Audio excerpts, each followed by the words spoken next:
ఇదే అంశంపై మరింత సమాచారం మా కరెస్పాండెంట్ రవి అందిస్తారు. రవి, చెప్పండి.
ఉమ్మడి కరీంనగర్ జిల్లాలో ఖరీఫ్ సీజన్ ఏర్పాట్లు, ఎల్వినో ప్రభావం రైతులకు తీసుకురావాల్సిన ముందస్తు చర్యలపై కీలక సమీక్ష జరగనుంది.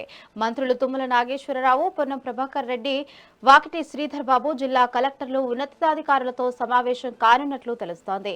ఈ సమావేశానికి ఎంపీలు, ఎమ్మెల్సీలు, ఎమ్మెల్యేలు కూడా హాజరు కాబోతున్నట్లుగా తెలుస్తుంది. ఎల్వినో నేపథ్యంలో ప్రత్యామ్నాయ పంటల సాగునీటి నిర్వహణ, రైతులకు అందించాల్సిన సూచనలపై చర్చిస్తున్నట్లుగా తెలుస్తోంది. ఇక ఇదే అంశంపై మరింత సమాచారం మా కరీంనగర్ కరెస్పాండెంట్ రవి లైవ్ లో అందిస్తారు. రవి, చెప్పండి. Thank you Banu. ఏదైతే ఖరీఫ్ కాలం అంటేనే వర్షాకాలం పంటలు పండించే కాలం. ఇది సాధారణంగా జూన్ నెలలో ప్రారంభమై అక్టోబర్ వరకు ఉంటుంది. ఈ కాలంలో రైతులు వరి, మొక్కజొన్న, పత్తి, వేరుశనగ, సోయాబీన్ వంటి ఇట్లా పంటలను మాత్రం పండిస్తుంటారు రైతులు. అయితే ఈ పంటలకు ఎక్కువగా వర్షపాతం అవసరం కాబట్టి ఈ ఖరీఫ్ పంటలను జూన్, జూలైలో ఏదైతే విత్తనాలు కొని ఇటు సెప్టెంబర్, అక్టోబర్ లో కోత కోయడం జరుగుతుంది. ఇటు విత్తనాలు వేసిన తర్వాత అయితే మొత్తంగా చూస్తే ఇటు ఖరీఫ్ కాలంలో ఇటు వర్షాకాలంలో వచ్చే పంట ఏదైతే కాలం ఉందో ఇది జూన్ నుండి అక్టోబర్ వరకు ఉంటుంది. ఈ కాలంలో ఇటు వరి, మొక్కజొన్న, పత్తి, అదే విధంగా వేరుశనగ వంటి పంటలను ఇటు పండిస్తారు. ఈ పంటలను బాగా పెరగడానికి మంచి వర్షాలు అవసరం పడుతుంటాయి. అయితే ఈ ప్రస్తుతం తెలంగాణలోని ఖరీఫ్ పరిస్థితులను చూస్తే ఇటు ఏడాది కాలంగా ఆలస్యంగా ప్రారంభం కావడంతో అనేక జిల్లాలలో ఖరీఫ్ సాగు ఆలస్యం అవుతుంది. ఇటు కొన్ని జిల్లాలలో సాధారణ కంటే తక్కువ వర్షపాతం నమోదు కావడంతో ఇటు రైతులు విత్తనాలు వేయడానికి కూడా వేచి చూస్తున్న పరిస్థితి అయితే ఏర్పడ్డది. ముఖ్యంగా వరి సాగు విస్తరణ ఏదైతే ఉందో తగ్గిందని చెప్పుకోవచ్చు. అందువల్ల ఇటు ప్రభుత్వం పరిస్థితులను బట్టి ఇటు పర్యవేక్షిస్తూ ప్రత్యామ్నాయంగా పంటలను కూడా పండించాలని చెప్పేసి యోచిస్తున్నట్టు తెలుస్తుంది. ఇటు రైతులకు కూడా దానిపై సూచనలు కూడా ఇవ్వడం జరుగుతుంది.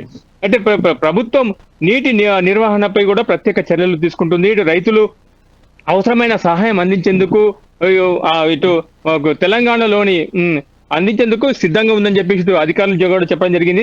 అదేవిధంగా తెలంగాణలోని ఖరీఫ్ సీజన్ ప్రారంభమైనప్పటికీ అనేక ప్రాంతాల్లో ఆశించినంత వర్షపాతం నమోదు కాకపోవడంతో ఇటు ఈ వర్షాలు కూడా ఆలస్యం కావడంతో కొన్ని మండలాల్లో పూర్తిగా ఏదైతే వర్షాలే లేకపోవడంతో రైతులు మాత్రం తీవ్ర ఆందోళనకు గురవుతున్నట్టు తెలుస్తుంది. మనకు ఏదైతే ఉమ్మడి కరీంనగర్ జిల్లాలో చూస్తే ఇప్పటి వరకు వర్షపాతం కూడా పెద్ద ఎత్తున నమోదు కాలేకపోవడం జరిగింది. అదేవిధంగా సాధారణంగా ఈ కాలంలో మొత్తం రైతులు వరి, పత్తి, మొక్కజొన్న, సోయాబీన్ వంటి పంటలను సాగు చేయడానికి ముఖ్యంగా ఉమ్మడి కరీంనగర్ జిల్లా జరుగుతుంది. అయితే ఈ నీటి కొరత కారణంగా చాలా మంది రైతులు విత్తనాలు వేయలేకపోవడంతో ఇప్పటికే విత్తనాలు కొన్ని విత్తిన పంటలను కూడా ఇటు తేమ లేకపోవడంతో వాడిపోవడం జరుగుతున్నాయి. అయితే మొత్తంగా చూస్తే ఇటు చెరువులు కూడా, కుంటలు కూడా, మరి కొన్ని జలాశయాల నీటి మట్టం కూడా తగ్గడంతో ఇటు సాగునీటి సమస్య కూడా ఎదురైంది. అదే విధంగా ఇటు తాగునీటి సమస్య కూడా ఎదురయ్యే అవకాశాలు కూడా కనబడుతున్నాయి. అయితే సాగునీటి సమస్య మరింత తీవ్రమైన రైతులను ఇటు ఏదైతే వర్షాకాలం ఎదురు చూస్తున్న పశువుల కోసం కూడా ఇటు తాగునీటి దొరకకపోవడంతో అదే విధంగా పచ్చి మేత కూడా కొరత కూడా ఏర్పడుతుంది. దాంతో ఈ సమావేశంలో ఏర్పాటు ఏదైతే చేయనున్నారో అధికారులు ఇటు తుమ్మల నాగేశ్వరరావుతో పాటు ఇటు పొన్నం, అదే విధంగా వాకిటి, అదే విధంగా శ్రీధర్ బాబు ఈ సమీక్షలో మాత్రం పొన్నం ప్రభాకర్ తో పాటు పాల్గొనున్నారు. ఇటు ముఖ్యంగా ఇటు ఉమ్మడి కరీంనగర్ జిల్లాలోని అధికారులు, కలెక్టర్లతో సమీక్ష ఏర్పాటు చేసి ఇటు ఎల్నిఓ నేపథ్యంలో ఖరీఫ్ సీజన్ లో సంబంధించిన అత్యవసర పంట సాగులపై ఈ ప్రత్యామ్నాయ పంటల గురించి చర్చించే అవకాశాలు మెరుగు ఏర్పడుతున్నాయి. ఇటు వ్యవసాయ అధికారులు అయితే రైతులు ఇటు వాతావరణ సూచనలు గమనిస్తూ ఇటు పరిస్థితులకు అనుగుణంగా పంటలు ఎంచుకోవాలని చెప్పి సూచనలు కూడా ఇవ్వడం జరుగుతుంది. ఈ రోజు ఇటు ప్రభుత్వం ఏదైతే సమీక్ష నిర్వహించిందో ఇటు రైతులకు ఎలాంటి సూచనలు ఇవ్వాలి, ఎలాంటి పంటలు వేసుకోవాలి, వారికి ప్రత్యామ్నాయం ఏంటి అనే దానిపైన పూర్తిగా ఇవాళ మీటింగ్ చర్చ కావుతుంది. మొత్తంగా చూస్తే ఇటు రైతులందరూ ఒక్కటే త్వరలో మంచి వర్షాలు కురిచి ఇటు మంచి పంటలు పండాలని చెప్పేసి మాత్రం రైతులు అయితే ఆశిస్తున్నట్టు తెలుస్తుంది. Banu, thank you.